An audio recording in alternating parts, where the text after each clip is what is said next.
You can find out more about the Ladybird Johnson Adopt-A Gardens at townlaketrail.org.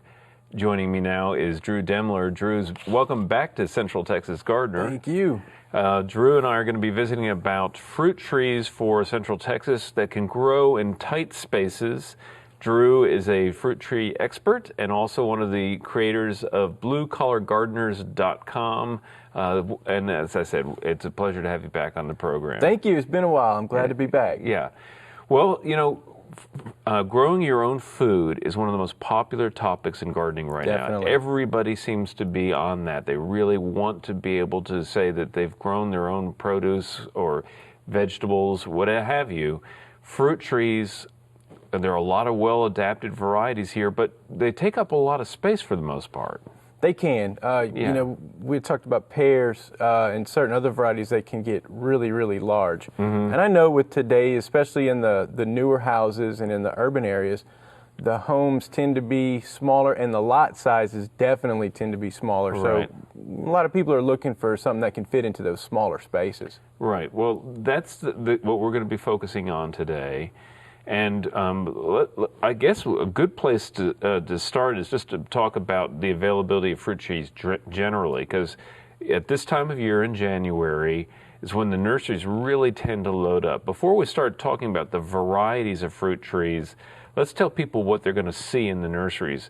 Most of the fruit trees come in bare root, right? That's right. You're usually going to have two choices. You can either get container-grown trees, which are available mostly throughout the year, and then especially this year, this time of year, January, in the wintertime, is when you find your bare root stock. And it's a great way to start a tree. You know, typically they're less expensive, and you usually have a lot better selection of varieties to choose from with the bare roots. Right, and that's what the nurseries load up with. That's right, that's right. And they're just as easy to plant. You know, a lot of people get confused by it because you don't see them the rest of the year. It's just this really, you know, defined period of time in the winter when they're available. They're very easy to plant. You just want to make sure when you do plant them, number one, it's best to plant them when they're still dormant, when there's no leaves on them.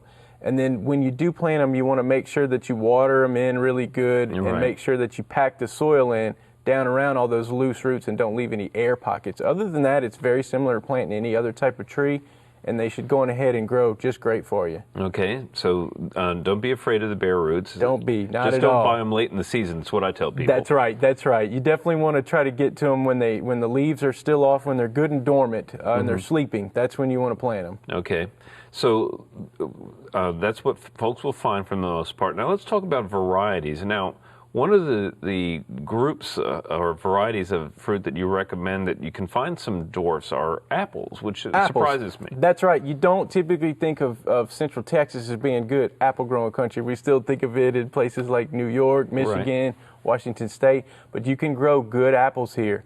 And I think people are surprised at the varieties of apples that you can grow. You can grow Fuji, we can grow Gala, Granny Smith. Three of the most popular Three varieties. of the most popular, definitely. Yellow Delicious. And yes, they're probably one of the very best fruits if you're looking for something that you can grow as a dwarf. There's a couple of different root stocks. It's the root stocks that control the size of the apple tree. And the best choices as far as a dwarf root stock are one called M9 and another one called M7. M9 or M7. M7. M is in Mary. Exactly. And for people who aren't familiar with the term rootstock, most of these fruit trees are grafted onto, you know, you'll find, say, a Gala apple grafted onto some kind of rootstock. That's correct. That's exactly right. And when they go to the nurseries, is there any way for them to tell what kind of rootstock? You should be able to have that information.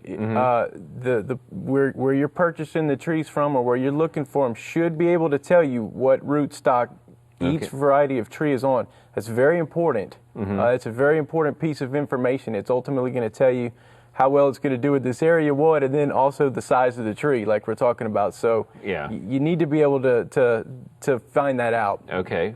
So, and I think, that's another reason why people should shop at the locally owned nurseries. Places. That's correct. Because I bet you're not going to be able to get somebody to answer that question in a lot of the big chain stores. Probably not. Yeah. Probably not. So M9 or M7? 7. Two best choices for dwarf and stock on apples for sure. Okay. And again, Golden Delicious, Granny Smith, Gala, those are all pretty good ones. Good apples, aren't they? Yeah. I think a lot of people are surprised, that those varieties come from places that are pretty warm. New Zealand, Australia, places like that, and they fit really well in here. So. Okay.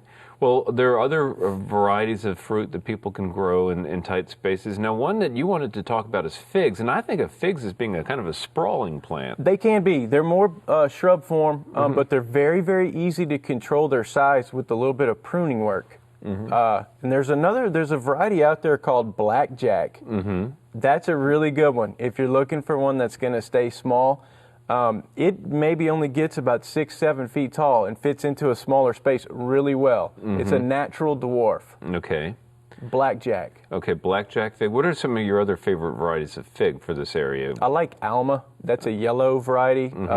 The old brown turkey is still good. Now that one is going to get maybe a little bigger than some of the others. It's one of those where you'd see it in those old farms where they're real wide and maybe 15 feet tall or so. It requires a heavy pruning hand. Exactly, but that's still a really good variety of fig. Okay. Very good.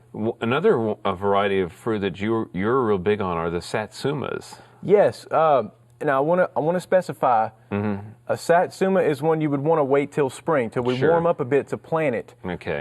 But it's fantastic. It's not a very big tree itself. I've seen them in this area that were 10, 12 years old that were only about 6-7 feet tall. Satsuma, for people who aren't familiar, it's a type of citrus. It's very, very closely related to a tangerine. And it's probably been 20 years since we've had a cold snap strong enough to do any real damage. I grow one in Cedar Park. In fact, I grow several varieties in Cedar Park, unprotected through the winters, no problem. Yeah. And they stay small enough. If we did get a really cold spell come through, they're easy to blanket very easily with a frost cloth or even an old blanket that you have around the house and keep them warm enough. Okay. Well, as we move into the springtime here with the fruit trees, a lot of people have questions about how do you take care of them. Right. With fruit trees, dealing with insects during the wintertime is always a smart thing to do. There's a little critter called the plum curculio that attacks a lot of the pitted fruits, plums, peaches, things like that.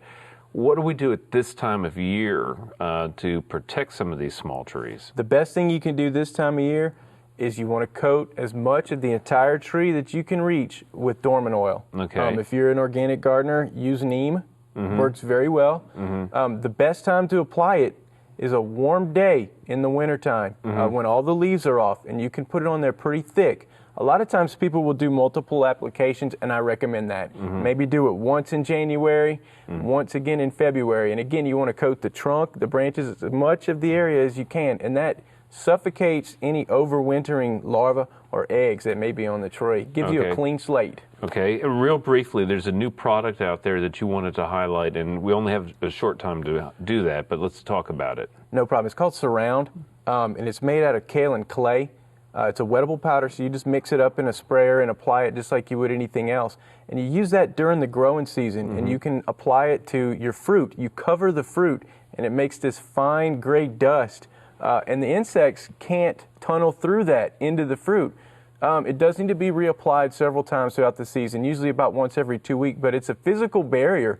So there's not called Surround. So there's no resistance issues. You can use it as much as you need. Okay. Well, Drew, we're going to have to wrap it up on that note. I real briefly want to add that you were touting to me earlier that you like to fertilize now twice a year, which is spring and then the fall. And fall. All right. But we'll leave folks with that information. We do appreciate you being a part of our programming and hope that folks will get to the nurseries and select some of those trees. Yes, sir. All right.